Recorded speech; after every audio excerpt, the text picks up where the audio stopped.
देखिए, physical chemistry में अभी तक हमने बेसिक फिजिकल केमिस्ट्री सीख लिया है। बेसिक फिजिकल केमिस्ट्री के बाद में मैंने आपको गैसियस स्टेट करवा दिया है। गैसियस स्टेट के बाद में हम लोगों ने इसके पहले atomic structure, periodic properties, chemical bonding वह भी फिनिश कर लिया है। एंड लास्ट टॉपिक जो हमने करा था वह थर्मोकेमिस्ट्री, और पिछला टॉपिक इसके बाद मैंने आपको रेडॉक्स रिएक्शन करवा दिया था।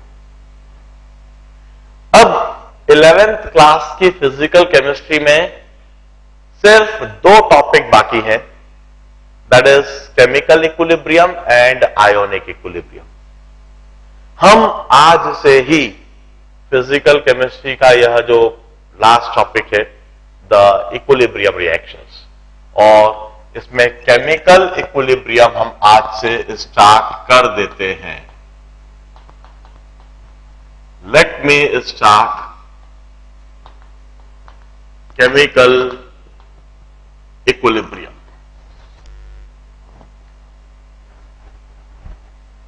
अब देखिए,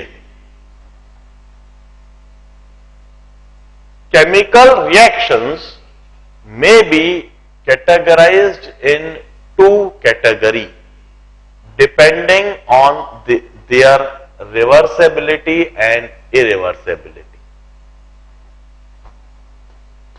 दो तरह की केमिकल रिएक्शन होती है, एक तो इरिवर्सिबल और दूसरी reversible. Irreversible and another category of reaction is reversible.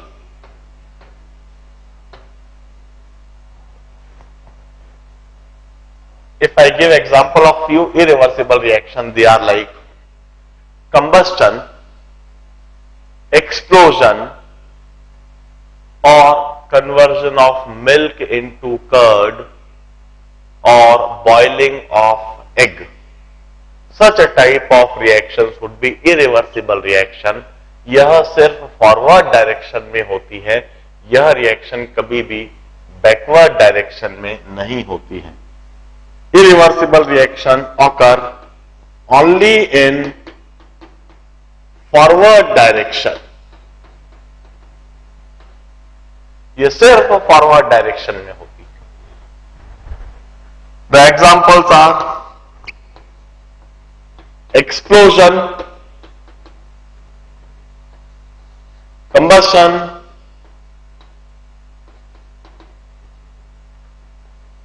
neutralization,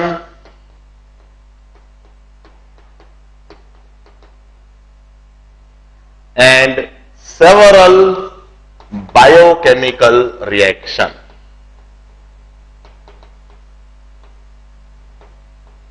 All such reactions are generally irreversible reaction. Explosion जैसे बम का फटना, बम एक बार फट जाता है तो फिर वो कभी भी बैकवर्ड डायरेक्शन में वो रिएक्शन नहीं होती। पेट्रोल का जलना, कागज का जलना, कोयले का जलना, किसी भी चीज का जलना, combustion, it's a irreversible process, ये सिर्फ फॉरवर्ड डायरेक्शन में होता है। न्यूट्रलाइजेशन रिएक्शन, एसिड और बेस आपस में रिएक्ट करती है, वहां पर सॉल्ट और वाटर मिल जाता है, ये रिएक्शन सिर्फ फॉरवर्ड डायरेक्शन में होती है, कभी भी यह रिएक्शन बैकवर्ड डायरेक्शन में नहीं होती। And lot of biochemical reactions like conversion of milk into curd, boiling of egg. Such a type of reactions are irreversible reactions. While reversible reactions are those reactions which occur both in forward as well as in backward direction. They occur in both directions.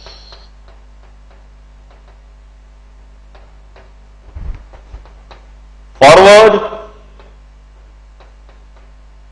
as well as backward, दोनों ही directions में यह reactions होती है।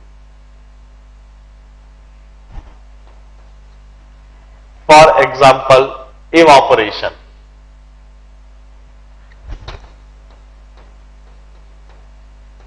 एक बार पानी यदि evaporate हो जाए तो फिर वापस कंडेंस भी हो सकता है, बारिश भी हो सकती है, the evaporation of sea water and then once again वह जो वाटर इवापोरेट हुआ है वह फिर वापस गिर भी जाता है बारिश बन के।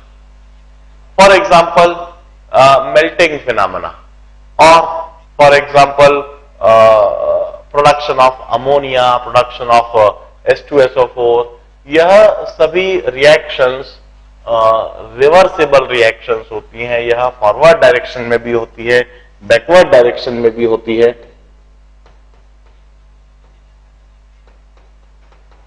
Production of ammonia, SO3, PCl5, इस तरह की गैसेस का जो प्रोडक्शन होता है, HI, also dissociation of electrolytes, dissociation of electrolytes,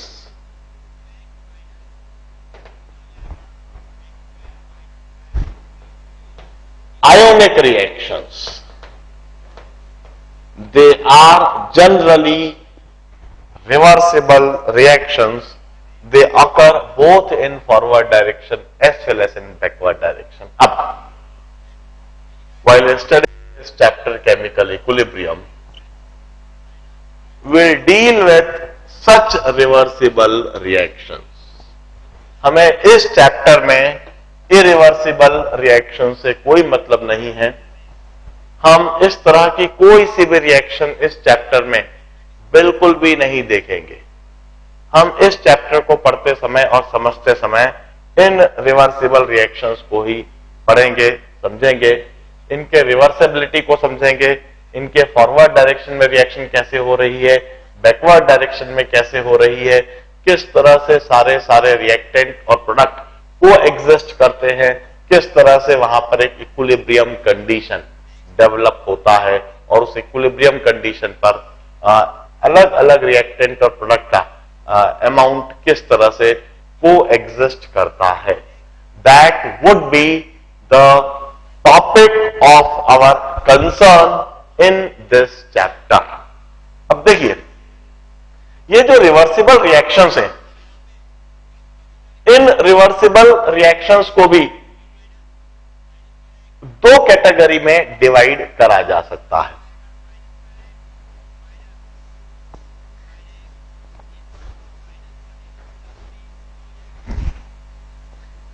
एक तो होमोजेनस रिएक्शन और दूसरी हेट्रोजेनस रिएक्शन। एक तो होमोजेनस रिएक्शन और दूसरी हेट्रोजेनस रिएक्शन।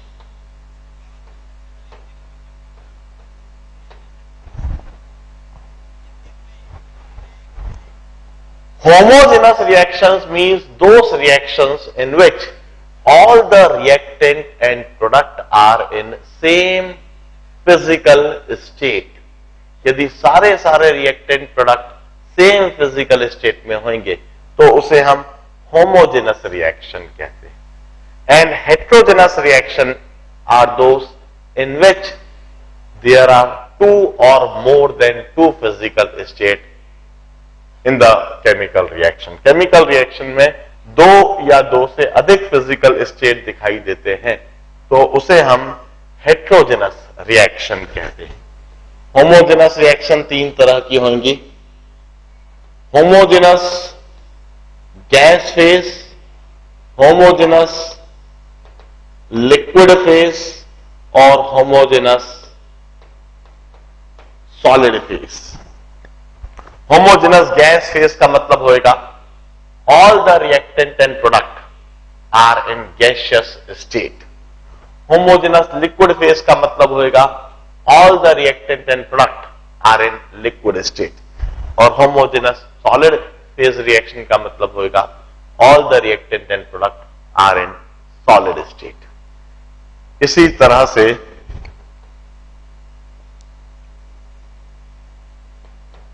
हेट्रोजेनस रिएक्शन दो तरह की होंगी, heterogeneous gas phase reaction and heterogeneous liquid phase reaction. Heterogeneous gas phase में गैस प्लस लिक्विड होएगा, या फिर गैस प्लस सॉलिड होएगा, या फिर gas plus liquid plus solid होएगा, और gas plus liquid plus solid. Homogeneous gas phase में किसी एक रिएक्टेंट या प्रोडक्ट का गैस फेज में होना कंपलसरी है, और उसके अलावा कोई दूसरा रिएक्टेंट प्रोडक्ट या तो लिक्विड फेज में हो या फिर सॉलिड फेज में। ऐसी सिचुएशन में हम उसे गैस फेज हेट्रोजेनस रिएक्शन कहते हैं। गैस प्लस लिक्विड होना चाहिए, या गैस प्लस सॉलिड, या gas plus liquid plus solid.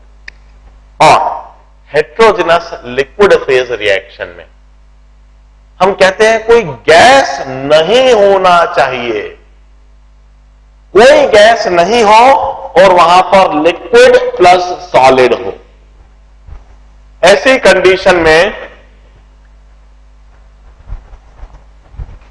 उस रिएक्शन को हम हेट्रोजेनस लिक्विड फेज रिएक्शन कहते हैं। यदि वहां कोई सी भी गैस हो गई तो वो गैस फेज रिएक्शन कहलाने लगेगी। और liquid heterogeneous liquid phase reaction मतलब कि वहां पर लिक्विड प्लस सॉलिड होना चाहिए उस रिवर्सिबल रिएक्शन में। कोई सा भी रिएक्टेंट प्रोडक्ट लिक्विड हो और उसके साथ में कोई सा भी रिएक्टेंट प्रोडक्ट सॉलिड हो और वहां कोई गैस नहीं। इस तरह से हम इरिवर्सिबल रिएक्शन को तो बिल्कुल पढ़ेंगे ही नहीं, इसे तो हम बिल्कुल ही साफ कर देते हैं।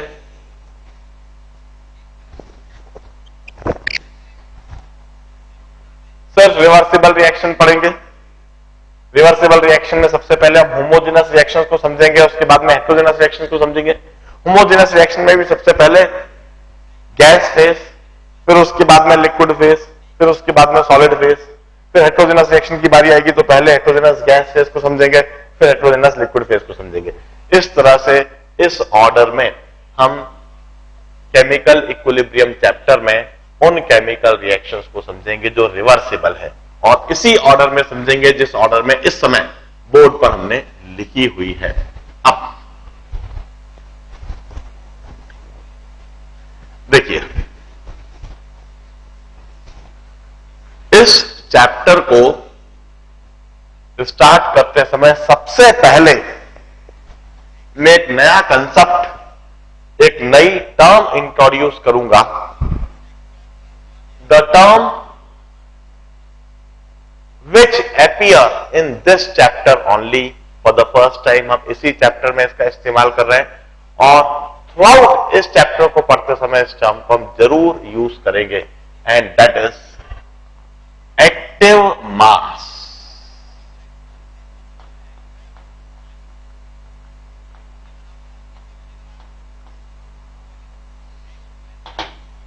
एक्टिव मास।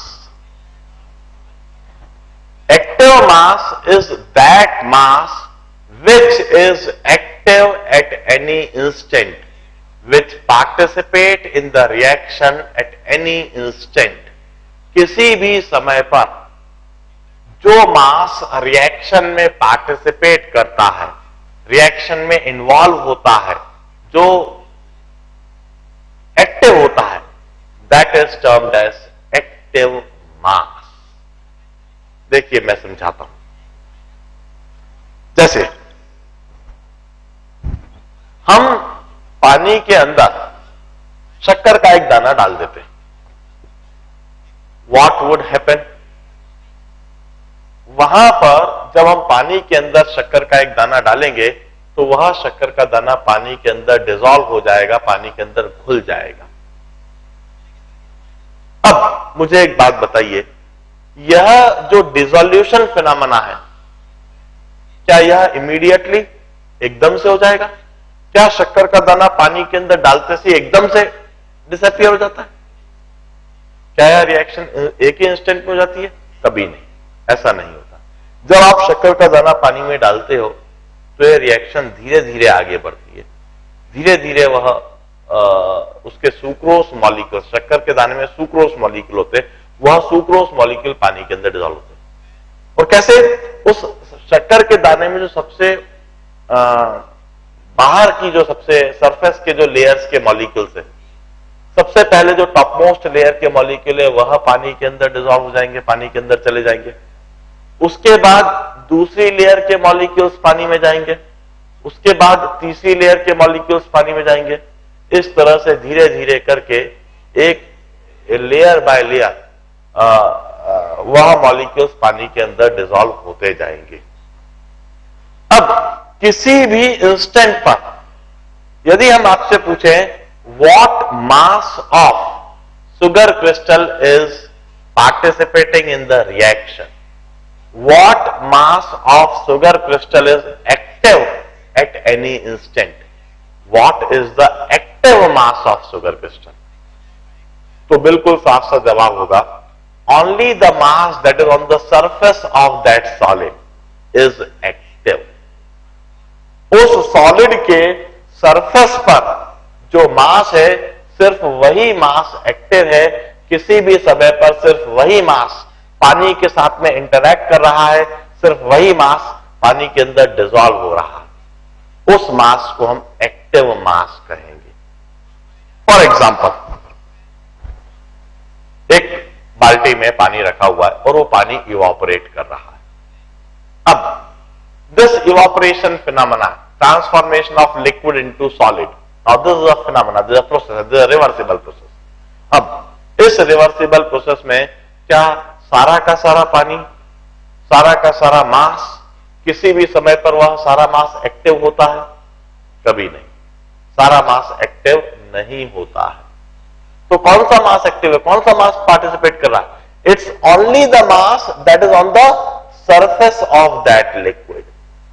हम कहते हैं पहले सरफेस की जो टॉप मोस्ट लेयर है वह इवापोरेट होगी, फिर दूसरी लेयर, तीसरी लेयर, सिर्फ वही मॉलिक्यूल्स इवापोरेट होते हैं जो मॉलिक्यूल्स लिक्विड के सरफेस पर मौजूद हैं। हम कहते हैं लिक्विड का मास चाहे जितना होगा, मगर एक्टिव मास उसका एक बहुत छोटा सा फ्रैक्शन ही होता है। और इधर एक बात बिल्कुल साफ है कि जितना अधिक हम पानी को फैला देंगे, जितना अधिक उसका सरफेस एरिया हो जाएगा, जितना अधिक मास सरफेस पर आ जाएगा, उतना अधिक मास एक्टिव हो जाएगा, उतना ही अधिक मास रिएक्शन में पार्टिसिपेट करेगा, उतनी ही तेजी से पानी इवापोरेट करेगा, उतना ही ज्यादा, उतनी ही जल्दी वहां इवापोरेशन फिनोमेना होगा।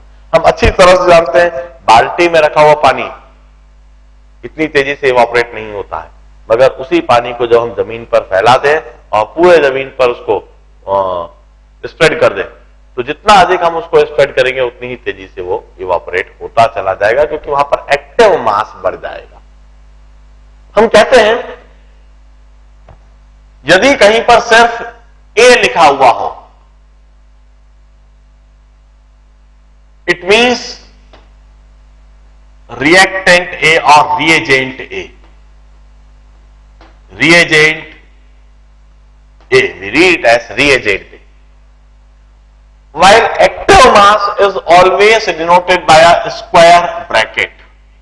एक्टिव मास को हम हमेशा स्क्वायर ब्रैकेट से डिनोट करते हैं। यदि हम इस ए को स्क्वायर ब्रैकेट में लिख दें, we read it as active mass of A. Active mass of reagent A।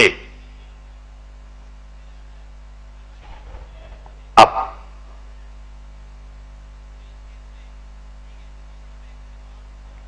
हमारे रिएक्शन में केमिकल इक्विलिब्रियम चैप्टर पढ़ते समय, हर कंसेप्ट को डिस्क्राइब करते समय हम हमेशा एक्टिव मास शब्द का इस्तेमाल करेंगे। यदि रिएक्शन में कोई गैस इन्वॉल्व होगी तो हम गैस का एक्टिव मास लिखेंगे, कोई लिक्विड इन्वॉल्व होगा तो हम लिक्विड का एक्टिव मास लिखेंगे, और कोई सॉलिड इन्वॉल्व होगा तो हम सॉलिड का एक्टिव मास लिखेंगे। यदि रिएक्शन में कोई गैस इन्वॉल्व है और हमें उस गैस का एक्टिव मास लिखना है। गैस किसी भी चीज से रिएक्ट कर रही है। देखिए, हम कहते हैं किसी वेसल के अंदर कोई गैस है और वह गैस किसी से भी रिएक्ट कर रही है। It may be reacting with some another gas, it may be reacting with some another liquid, or it may be reacting with some solid. हम कहते हैं active mass of gas would be directly proportional to its number of moles. क्योंकि gas के molecules random motion करते हैं और random motion करते हुए वो किसी से भी जाके टकरा सकते हैं। ऐसी स्थिति में जितने ज्यादा नंबर ऑफ मोल्स होंगे उतने ही ज्यादा मॉलिक्यूल्स होंगे, उतने ही ज्यादा मॉलिक्यूल्स रैंडम मोशन करते हुए किसी से भी कोलिजन कर सकेंगे और उतना ही ज्यादा तेजी से वह रिएक्ट कर सकेंगे, उतना ही ज्यादा उसका एक्टिव मास होगा। हम कहते हैं active mass of gas is directly proportional to number of moles. Also active mass of gas is inversely proportional to volume. आप ऐसे सोचिए, जितना ज्यादा वॉल्यूम होएगा गैस के मॉलिक्यूल्स उतने ही फैले हुए होंगे, they would be separated far apart. ऐसी स्थिति में उन मॉलिक्यूल्स के आपस में टकराने की प्रोबेबिलिटी कम होगी, उन मॉलिक्यूल्स का एक्टिव मास कम होएगा। जबकि यदि गैस का वॉल्यूम कम होएगा तो मॉलिक्यूल्स एक दूसरे के करीब होंगे, एक दूसरे के करीब होकर वह एक दूसरे से टकराएंगे, एक दूसरे से टकराएंगे तो एक दूसरे से रिएक्ट करेंगे, उनका एक्टिव मास वहां पर बढ़ेगा। So active mass is directly proportional to number of moles and it's inversely proportional to volume. So active mass of gas is directly proportional to, I conclude, number of moles upon volume. And number of moles upon volume is termed as concentration. In fact, active mass of gas is equal to its concentration or proportional to its concentration. We used to say active mass of gas is directly proportional to concentration of gas. जितना ज्यादा gas का concentration होता है, gas का उतना ही ज्यादा active mass होता है। The more the concentration of gas is, the more mass of gas would be participating in the reaction, the more amount of gas would be active. अब हम गैसेस के लिए एक और बात लिखते हैं। जैसे यदि कोई गैस ए है तो उस गैस ए के लिए हम यूनिवर्सल गैस इक्वेशन लिख सकते हैं। यह हम डाल्टन्स लॉ की इक्वेशन लिख सकते हैं गैस ए के लिए। P A into V is equal to N A into R T. This is the universal gas equation written for gas A by the concept of Dalton's law, जो हमने gaseous state पे समझ रखा है। अब इधर हम लिखते हैं P A is equal to N A by V into R T. N A is the moles of A, V is the volume. Moles of A into volume is concentration of A. Means partial pressure of A is also directly proportional to concentration of A.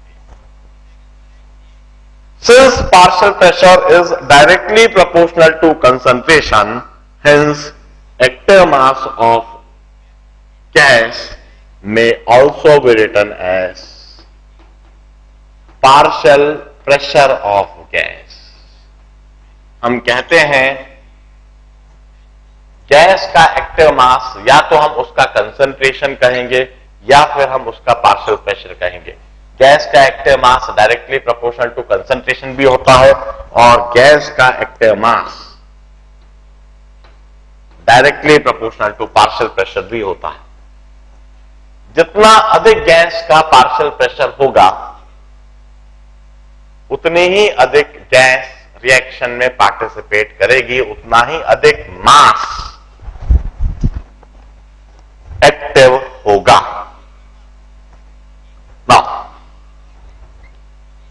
इसके बाद यदि reaction में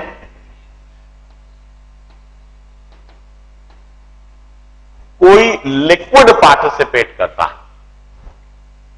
now here मैं इधर एक बात बिल्कुल साफ लिख दूं, that gas may be reacting with any solid, liquid or gas. It may be reacting with any other gas, liquid or solid. Gas के लिए यह एक जनरलाइज्ड कंसेप्ट है। गैस का active mass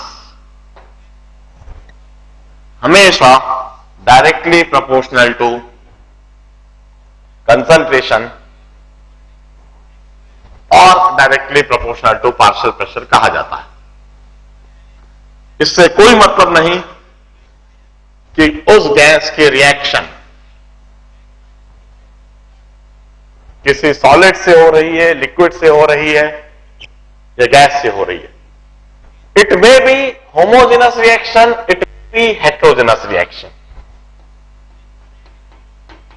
It may be homogeneous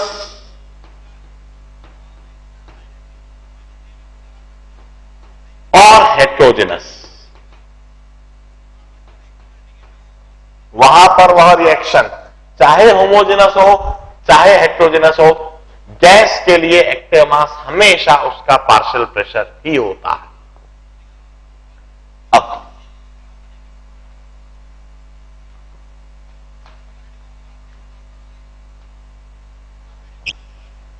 यदि किसी reaction में कोई लिक्विड पार्टिसिपेट कर रहा हो और हमें उस लिक्विड का एक्टिव मास डिटरमाइन करना हो, हमें उस लिक्विड का एक्टिव मास इस्तेमाल करना हो,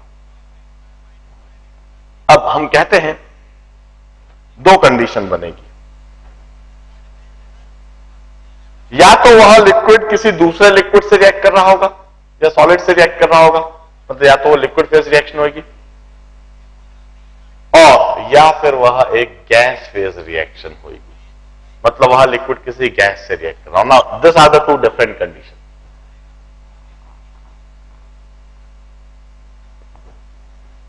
हम कहते हैं यदि वह लिक्विड फेज रिएक्शन है, यदि वह लिक्विड फेज रिएक्शन है, लिक्विड फेज रिएक्शन का मतलब क्या हुआ कि वहां कोई गैस नहीं है, वह लिक्विड किसी दूसरे लिक्विड से रिएक्ट कर रहा है, सॉलिड से रिएक्ट कर रहा है।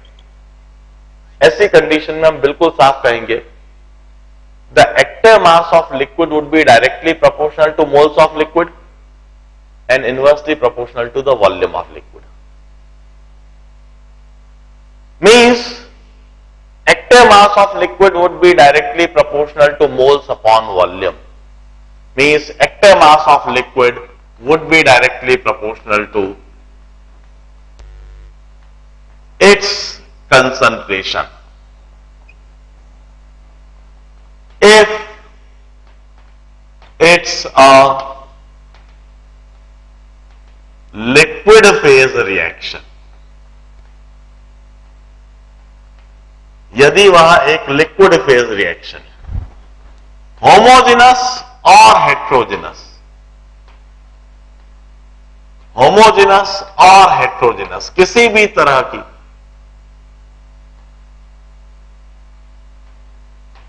रिएक्शन हो, यदि लिक्विड फेज रिएक्शन है तो लिक्विड का active mass it's always directly proportional to concentration. जिस तरह से हमने गैस के लिए लिखा वही बात मैं इधर दोहराता हूं, लिक्विड का active mass directly proportional to number of moles होएगा और लिक्विड का active mass inversely proportional to volume होएगा। तो लिक्विड का जो एक्टिव मास होएगा वह directly proportional to number of moles upon volume, and that is concentration. But this concept would be applied only if it is liquid phase reaction, मतलब वहां liquid किसी दूसरे लिक्विड से रिएक्ट कर रहा हो या किसी दूसरे सॉलिड से रिएक्ट कर रहा हो, वहां कोई गैस नहीं होना चाहिए, तब हम कहेंगे कि लिक्विड का active mass directly proportional to concentration. ध्यान रहे, लिक्विड के लिए हम कभी भी पार्शियल प्रेशर जैसी टर्म कभी भी डिफाइन नहीं करते। लिक्विड में कोई यूनिवर्सल गैस इक्वेशन नहीं अप्लाई होती है, पीवी इक्वल टू एनआरटी, ऐसी इक्वेशन लिक्विड के लिए कभी भी होल्ड नहीं करेगी। लिक्विड का एक्टिव मास सिर्फ उसका कंसंट्रेशन ही कहलाएगा। While if it is a gas phase reaction, अब जरा सोचिए,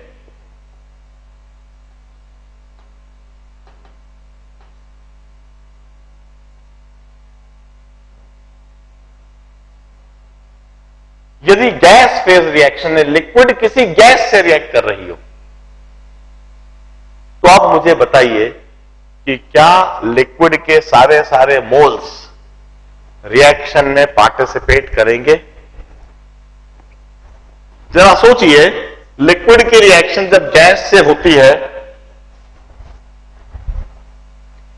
लिक्विड किसी वेसल में इस तरह से, इधर लिक्विड के मॉलिक्यूल्स है और इसके ऊपर गैस है।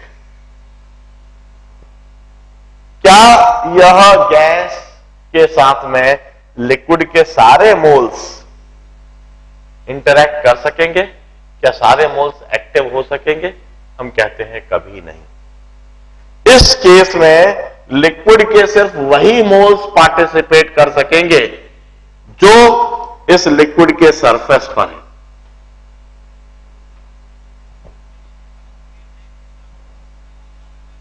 हम कहते हैं only those molecules which is on the surface of liquid that would be active.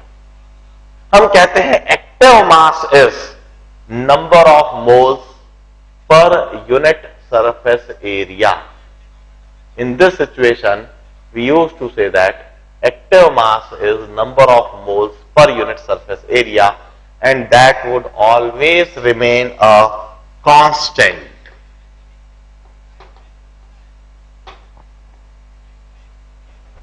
Its number of moles per unit surface area. If it's a gas phase heterogeneous reaction, यदि gas phase heterogeneous reaction है तो liquid का active mass constant होता है। हम चाहे बड़ा vessel लें,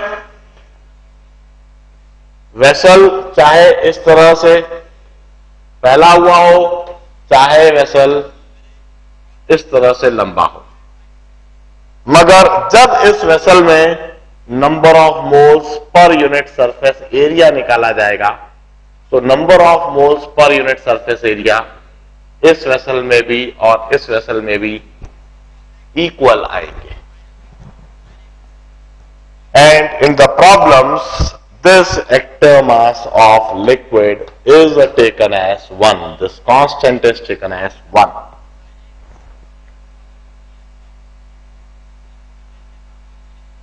Now,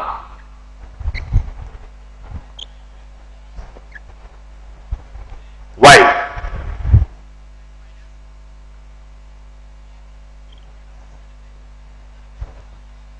if any solid is participating in the reaction में यदि कोई सॉलिड पार्टिसिपेट कर रहा हो।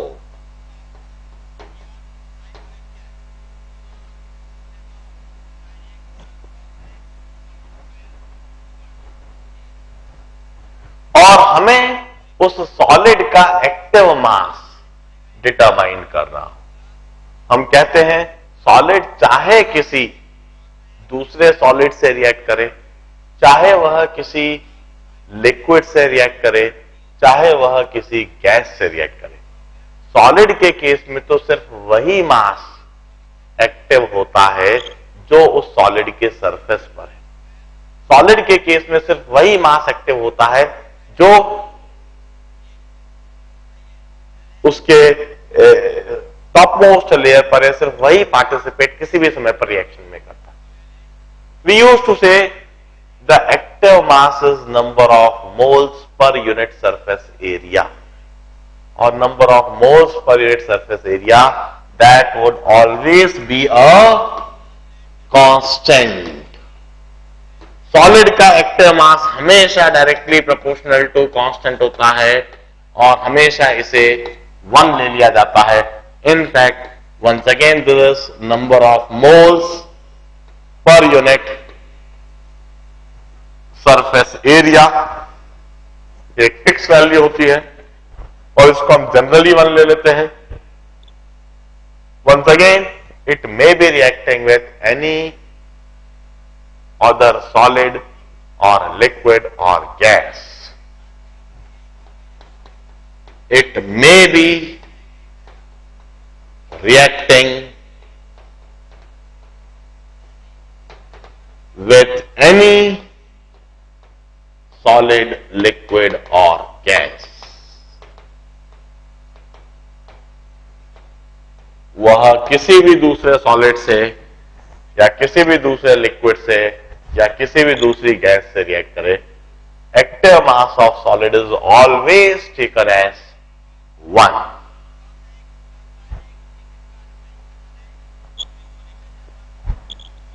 Now,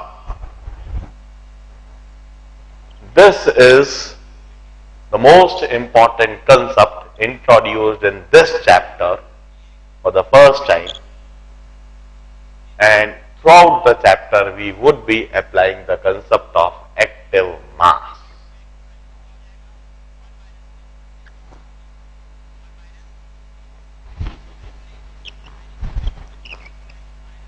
अब देखिए,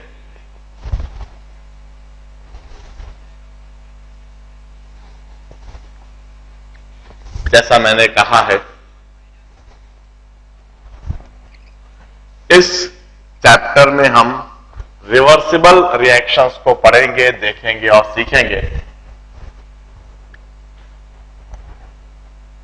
any reversible reaction is always represented by bidirectional arrow. किसी भी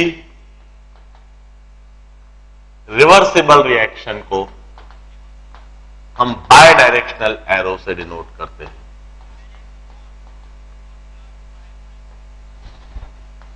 लाइक दिस, या तो हाफ बायडायरेक्शनल एरो इस तरह से, या फिर भी नेवर माइंड हम दोनों डायरेक्शन में कंप्लीट एरो भी बनाए तो like this, A and B gives you C and D, and this reaction goes in both the direction. A and B constantly react to give you C and D, while C and D constantly react to give you A and B. Or if we write it in most generalized manner like this, क्योंकि इधर तो हम फिर भी ऐसा लिख रहे हैं कि 1 मोल A का 1 मोल B के साथ रिएक्ट कर रहा है, ऐसा कोई जरूरी नहीं है कि पार्टिसिपेशन के समय 1 मोल ही पार्टिसिपेट करे। Let us right in more generalized manner like this: A moles of A react with B moles of B to give you C moles of C and D moles of D.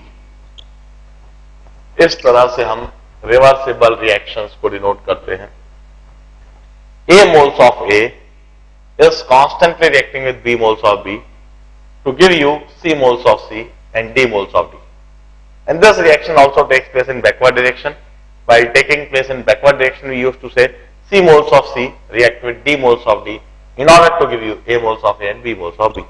अब, as I told you, हमें इन reversible reactions के बारे में पढ़ते और समझते समय इनका एक्टिव मास लिखना होगा, और एक्टिव मास लिखते समय हमें यह बात पता होना जरूरी होता है कि रिएक्टेंट और प्रोडक्ट किस फिजिकल स्टेट में, क्योंकि उनके फिजिकल स्टेट को देखकर ही हम उनके एक्टिव मास को लिखते हैं। कई बार लिक्विड का एक्टिव मास कंसंट्रेशन लिखा जाएगा यदि वहां कोई गैस नहीं होगी तो, मगर यदि वहां पर कोई गैस हुई तो लिक्विड का एक्टिव मास 1 लिख दिया जाएगा यदि कोई गैस हुई। तो हमें यह पता होना जरूरी है कि वहां पर अलग अलग रिएक्टेंट और प्रोडक्ट किस फिजिकल स्टेट में है। और हम कहते हैं यदि वहां पर कोई गैस है तो इस तरह से G लिख दिया जाता है, कोई लिक्विड है तो L, कोई सॉलिड है तो इस तरह से S। इस तरह से हम अलग अलग रिएक्टेंट और प्रोडक्ट का फिजिकल स्टेट जरूर मेंशन करते हैं। गैस के लिए G, लिक्विड के लिए L, सॉलिड के लिए S, इस तरह से।